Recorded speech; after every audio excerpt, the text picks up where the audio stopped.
Thanks, Camille. Yeah, a huge round of applause for Camille because it's a big ask. It's a big ask to combat a day, and especially a day full of speakers is never an easy thing. So thank you for giving your time. How are you doing? Are you well? Yeah. So we're going to start by talking about creativity. And why are we going to do that? Well, because creativity is sexy, right? It is. It's one of those things that we all talk about, you know, and we're all doing it. And if we're not doing it, we want to be doing it. And if we are doing it, we want to be doing it better. And it's like you can't open up a business journal, a Harvard Business Review, or whatever it is, without someone like me banging on about the value of creativity. And I think that's absolutely fantastic. You know, creativity drives business, it drives our lives. And it's always been that way, incidentally. It's not like a fresh phenomenon. Creativity has always been around. You know, whoever thought up the pyramids was pretty creative. The Romans, when they decided to build roads for the first time, was pretty innovative, right? And let me take you back 100 years to the turn of last century, to the early 1900s. Are there any Tasmanians here, by the way? Fantastic, I can make this up then. In Tasmania, in a little place called Launceston, was a guy that owned a business. His name was J.A. Burchell, and he was a stationer. He owned a stationery shop. Now, back 100 years or so ago, if you wanted to communicate with your clients or your best friends or whoever it was, you couldn't tweet them, you couldn't email them. What you had to do is either jump on your horse and ride over to their place or write them a letter. So as a stationer, J.A. Burchell sold paper, and you didn't buy it like you bought it now. You didn't just go buy a ream of paper, you bought a quill of paper. And it was usually quite large sheets sort of rolled up, and you'd go and you'd buy 10 or 20 sheets, and that was it. So it was a bit messy. They may drop or get dog-eared or get messed about. Anyway, young Burchell had a really good idea. Because what he did, he went to his supplier in England and said, hey, what if we make the big sheets of paper, what if we cut them down to a size that's actually more manageable for people? And they went, yeah, okay. And then he said, what if we get a bit of hard board, like a bit of backing board, and we put all the sheets of paper on top of the board so it becomes a bit rigid so that they wouldn't flop around and it's easier to carry, right? And then he evolved the idea even further.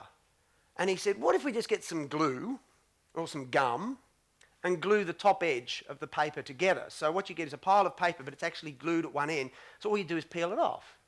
And he actually had to fight with the suppliers to get it through, but eventually he was the first person in the world, an Australian, a Tasmanian from Launceston, invented the writing notepad that we know today, that you've actually got on your chairs. Don't you find that amazing? Now, he never patented it, by the way. I mean, imagine if he did that. But the point of the story is, J.A. Burchell's are still there today. You can get on the website and have a look at them, and they pride themselves of the innovative leaps that they have taken throughout the years to remain in business. And to be honest, I don't know his motivation. I don't know if he wanted to make a lot of money out of the idea, or whether he thought it would give him a competitive edge, or whether something just popped into his head and he went, hey, that's pretty cool, and he went and did it. Creativity has always been valuable to us. It's valuable on an individual level for our confidence, our esteem. It's valuable to us as a society because it moves us forward, and it's valuable to business. If you increase the creative capital of your business, you will increase the value of your business. Now, I don't need to, intrinsically we know this, right? So I don't need to go down that path. We understand the value that creativity plays. But there is a problem, and there's a fear that I have at the moment, is that in our quest to become more creative, in our quest to try and be more creative, what we are in fact doing is becoming less creative. It's a bit like playing golf. You know, the harder you try, the worse it gets. And let me frame this in a slightly business context for you. In business, we understand the value that creativity plays, but we also know that we're not fully tapping into that. We're not utilising our creative resources. Now, how do I know that? Well, basically, I did a survey a while ago to find if there was a gap. And there is a definite gap between the value we place on creativity and our ability to utilise it. We sent a survey out, my company, to a bunch of people, creative people and business leaders. And we asked a couple of really telling questions. And one of them was pretty simple. In business, should creativity have commercial value? And as you would expect, as you can see, 90% of people said yes, which is pretty obvious, right? The next question we asked was a bit more telling, because we said, do you utilise the talents of your creative people to the fullest? And only 17% of people said yes to that one. So that means 83% of people are not utilising creativity within their businesses, and what's even worse, they know that they're not doing it. So why is that? Yeah, because that's like building a bridge. It's like building a bridge over a canyon and only utilising 17% of the bridge's capacity. You simply wouldn't do it. And I think it stems from the perceptions and the views that we have of creativity. Let me introduce you to the intangible beast. Because most people, most organizations view creativity as this intangible, waffling kind of a monster. It's one of those things that's out there somewhere that's hard to articulate and you can't harness it and it's hard to control, and it's that sort of thing that advertising companies do. And as a result of that, we do a number of things. Firstly, we try and define it. We try and lock down and define what creativity actually really is. And the very process of doing that, as soon as we try and define it and we analyze it, we're actually destroying its very essence. Because creativity is all about exploring, right? It's all about discovering. It's all about going where someone else has never gone before. And as soon as you map it out, as soon as you create a template and go, right, that's what creativity looks like, and there's all the boundaries, then there is no more discovery. So as soon as we try and define it, we destroy it. And then, of course, what we do is we try and define who are creative people. We go, oh, yes, the creative people, they're the people with the ponytails down in the corner room who ride their motorcycles to work every day. So what we're doing is going, yeah, you're creative, therefore the rest of you aren't. And as a result of that, we've lost all this incredible creative talent simply because we've gone, you're creative and you're not creative. Now, look, I've worked in the creative industries most of my life, and I'll tell you right now, some people are more creative than others. It's a given, right? If we all learn to play piano, some of us will be closer to Mozart, and like me, I'll just be banging out a couple of Britney Spears tunes at the pub one night, and probably not very well. Maybe better than her, right? But the simple fact of going, you're creative and you're not creative, actually creates this divide. And as a result of that, we're really telling the majority of people that they're not creative. And the third issue that comes from the intangible beast, and this for me is the scariest one. Business likes tangible, right? We like certainty in our lives. We like to have black and white, and creativity is not black and white. It's many colours. It's very contradictory and paradoxical, right? But in our attempt to make it tangible, what we do is we grab hold of the beast and we capture it, and we try and contain it, and once we've got it, we stick it into this cage and we lock it up so we can show it off, go, oh, look, we've got creativity, there it is. And every so often we poke it with a stick and hopefully it'll lay a few eggs. If beasts lay eggs, I don't know. But the point is, we then go and implement these systems and these processes and these structures, and we try and become more creative, and we try and force our people to be more creative. And we implement cookie cutter processes, paint by number processes. You must do this, and then you must do that. And here's this thinking tool, and here's that thinking tool. And what we're in essence doing is constricting and constraining the very creative process. The beast, if you put it into a cage, not only will it get angry, but eventually it will die. What you need to do is let the beast out of the cage and let it do its thing. What if we didn't fight the beast or try and define the beast? What if we just understood it for what it is? And what if we helped the beast understand us? And rather than locking it into a finite process, what if we let the beast loose and we let it play and we let creative people do what creative people do? But what we do is we get to know it. It gets to know us. We sort of tame it, if you like, and we put it on a big leash. Not a short one, but a really big one. So we let it play, but at the same time, we can direct it to what we want it to achieve. Now, having said all of that, how do you do that? Because that sounds kind of nice in theory, and it's all a bit theoretic, I suppose. I actually think we're focusing on the wrong things as far as when creativity goes. I think we're focusing far too hard on trying to do creativity. What we need to be focusing on is nurturing and stimulating and encouraging the creativity of other people. What we really need to focus on is how to lead creativity, not just within ourselves and our businesses, but within society and communities.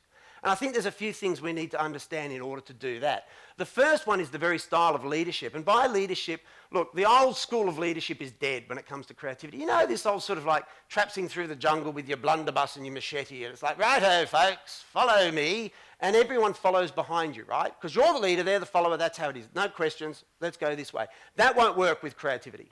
It won't. If you do that, you kill it, because it's conformity. So to be an effective leader of creativity, to stimulate it and to nurture it, what we really need to do is be like conductors. We need to orchestrate it. We need to understand that everybody in this room has a creative ability, and we need to nurture that specific ability that you have. We need to bring out the best in the celloist and the best in the trombonist. But then what we need to do is bring that together in this beautiful harmony, this beautiful symphony that creates music, rather than getting the celloist to play like the violinist. The other thing we need to do is create a world, an environment, a culture, if you like, within your business where it's safe to explore ideas and it's safe to explore possibilities. You know, where it's okay for people to put an idea on the table and make a mistake, because that's what creativity is all about. So it's about exploring. And I want to show you right now one of my favourite videos. This for me is truly inspirational. You can see it on YouTube, but today it's a first. You can see it right here. This was made by my 6-year-old son. And I'll tell you why it inspires me after I've shown it to you. So sit back and relax and enjoy this.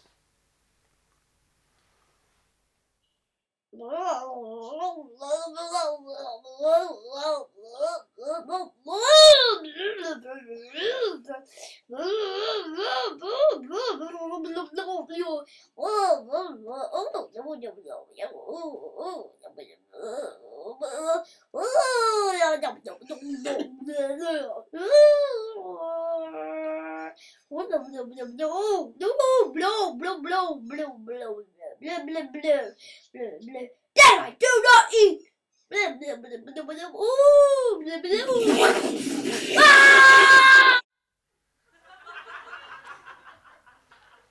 And it's okay, I rang him up and got permission to show you it.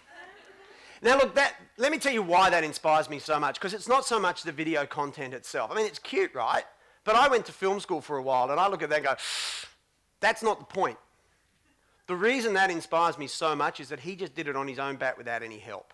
He just tapped into an idea that he wanted to make a stop animation film, and he fumbled about and he did it all on his own. And what really turns me on about that is quite simply the joy that it gave him when he did it. The pride that he shows in his face when his friends come over and watch it and they want to make one as well. It's the confidence that it gave him. It's the self-esteem that it's building in him. And it's the fact that when he does the next one and the next one and the next one, he's evolving and building upon the very creative essence of who he is as a person, and it's not been manipulated because we're just letting it roll. And to me, that captures what we need to be doing in our businesses and our world to boost our creative capital, to start enterprising creativity. One of my favourite books is a book by a guy called Alan Fletcher. It's called The Art of Looking Sideways. Excuse me. If you ever get a chance to read it, it's about this thick. It's fantastic. It's full of this guy's life ponderings about creativity. And in it, he draws this analogy between people being like helicopters and being like vending machines. Now, the helicopters, right? They're the people who hover over an idea or a problem. And they see it from an holistic point of view. They get the big global perspective, the big picture, if you like. But then what they can do is they can fly down nice and close and see all of the detail, all the intimate bits and pieces. And then they can zoom over here and see it from this angle. And then they can zoom over there and see it from that angle. And as a result of that, they get to see all the possibilities open to them. They get to explore the terrain before they start making decisions and before they even start coming up with ideas. Because they've got the big picture and they've been open, they're able to be more creative with their solutions. But the people who are like vending machines, you know, they're the people who just stick the money in the slot up the top, and down the bottom comes the same old solution, just wrapped up a little bit differently. We need to be helicopters. We need to teach our people to be like helicopters. We need to help people discover the terrain, to see it from all different angles. We need to give them the time and the space and the permission to do that. Just as my 6-year-old boy has been a helicopter when he's playing around with his movies. As soon as we lock into vending machine, we're limiting possibilities and we're creating a world that is limiting creativity. The vending machine is where we try and be creative because we're paying for it. We're sticking it in the slot. It's all very mechanical. No. We've got to stop trying to be creative, and to be honest, to be really coy about it, we just got to do it. We've just got to go out there and let it roll. And that's when we'll really find the true essence of it. So let me finish up by talking about a quest. I am on a quest. And my quest is to change the creative landscape of Australia. And how I'm going to do it is this. This time next year, on March 24th, 2011, I'm going to jump on my motorbike and I'm going to ride around Australia. And as I ride around, what I'm going to do is talk to people. I'm going to talk to businesses, small businesses. I'm going to talk to education departments, to students, to people in communities, anybody I possibly can. And I'm going to find out, I'm going to celebrate the creative endeavours we have as Australians. I'm going to find out how ingenious we are as a nation. I'm going to find all the J.A. Birchells out there. And what I want to do is celebrate it, because I really believe the more we encourage it and the more we talk about it and the more that we celebrate it, the more we will become creative in our own lives and our own worlds. And the thing is this, right? Even though I'm doing that in 365 days, we can actually do it today. If each of us leave here and can just inspire somebody else, encourage somebody else to be more creative than they think they are, whether it's our work colleagues, whether it's our family, our kids, ourselves, it doesn't matter. But if we can go out there and inspire somebody else to be more creative, we have, as of today, started to change the creative landscape of this country. Is that a worthwhile endeavour? Absolutely. Absolutely. I've got kids and I live in this country. And I know the more creative we allow ourselves to be and that we give permission to be, the better we're going to become. I love the J.A. Birchall story. I love it. I love the fact that an Australian invented the note writing pad, but what I love more about it is I don't think, and I didn't know the man because he died a long time ago, but I don't think J.A. Birchall sat there in his office in Launceston and went, I must come up with a creative idea for my business. I think what happened is he just wanted to serve his clients better, or something popped into his head, whatever it was, and he didn't try and be a creative genius. He just went and did it. He was just creative. And so my quest for you is, as of this day, let's go out there and inspire other people to be creative, but let's lead it by being more creative ourselves and by tapping into the true essence of creativity that we each carry upon us, and stop defining it and stop analysing it and stop trying to be creative. Thanks very much.